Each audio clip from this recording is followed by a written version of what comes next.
Hi, good evening, everyone. And I'd like to address some other aspect because lots has spoken on AI by Sethi sir and Kushbu. So, and I represent BFSI.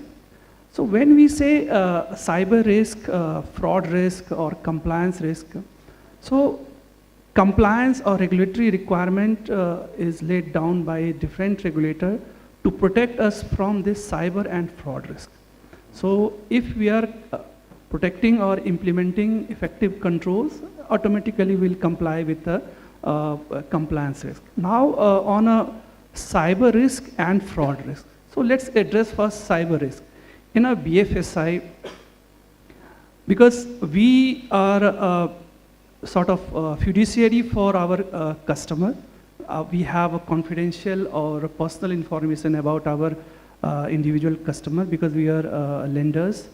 And so address the risk, first thing we should fix our basics also. So when we say basics, we must implement effective technology, effective process, and effective awareness mechanism in our organization to disseminate each and every regulatory compliance related information and cyber related information.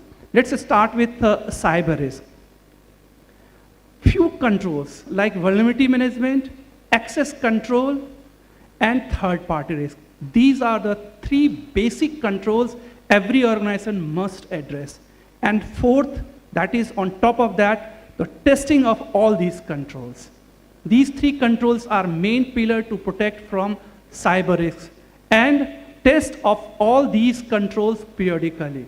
That is the effective way to counter your cyber risk. Now, second risk, that is fraud risk. In our industry, fraud risk is rampant. Every organization in a financial institution having certain percentage of fraud reported either at directly to the organization or to the regulator. We should implement an effective mechanism through technology, that is very important, to address the fraud risk.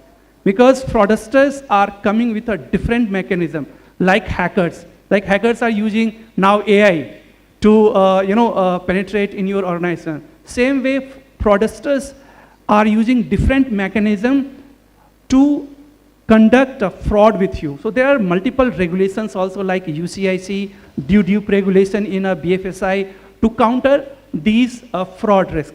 As far as third risk or compliance risk are concerned, what I can say that privacy related risk is more critical as of now because organizations are still under implementation phase, and how regulator will react once this framework will come. And so that is a regulatory risk that need to be addressed in a 2025.